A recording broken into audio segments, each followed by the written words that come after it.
हा त्यांचा कर्मभूमी होती. तिथे ते आपले जीवनमध्ये 60पेक्षा जास्त साल इथेच होते आणि ते आज योगायोगाने त्यांचा जन्मदिवस वाढदिवस पण आहे. तो त्या दिवशी महाराष्ट्राचे सरकारतर्फे मार्गदर्शनामध्ये माननीय देवेंद्र फडणवीसचे महानगरपालिकाचे परवानगीने आपण हा चौक उभा केला आहे. आपण बघू शकता की हा फक्त नामाचा चौक नाही, हा एक संगीतमय केंद्र बनला आहे. आता जे काय संगीतमध्ये ज्याने रस असेल किंवा जेव्हा आता आजपर्यंत कधी काही गझल ऐकली असेल तर नंतर ते उभं राहील.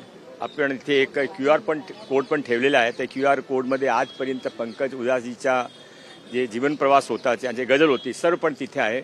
त्यांचे परिवाराने अतिशय भावुक मनाने हा मांग केली होती. महानगरपालिका अधिकारी आणि आमचे स्थानिक नगरसेवक अजय पाटीलजी सर्व लोकांनी एकत्र होऊन पूर्ण करून घेतली. आज ते लोकार्पण झाला.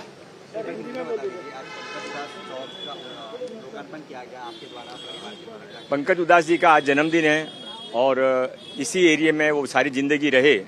उनके परिवार की बहुत इच्छा थी और उसको महाराष्ट्र के मुख्यमंत्री माननीय देवेंद्र फडणवीस साहब की मार्गदर्शन में महाराष्ट्र की नगर पालिका ने इसको अप्रूवल दी और यहाँ के नगर सेवक अजय पाटिल जी और हम सब ने मिलकर इसको पूरा किया. उनका परिवार का भी सहयोग रहा और ये केवल एक चौक का नाम नहीं रहेगा. आप देख सकते हैं कि ये एक आर्टिस्टिक स्पॉट बन गया है और आने वाले समय में जिसको भी कला में रस होगा, जिसने कभी पंकज उधास जी की या कोई भी गजल सुनी होगी, वो एक बार जरूर यहाँ पर आएगा.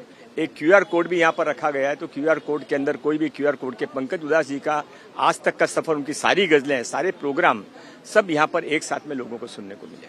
आज इसका लोकार्पण पूरा हुआ.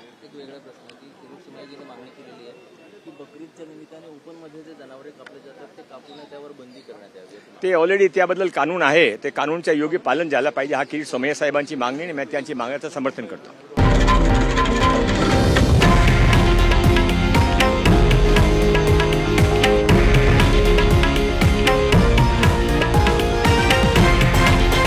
हे आहे देशातील नंबर 1 न्यूज नेटवर्क आणि आपण पाहत आहात TV9 मराठी, एकमेव.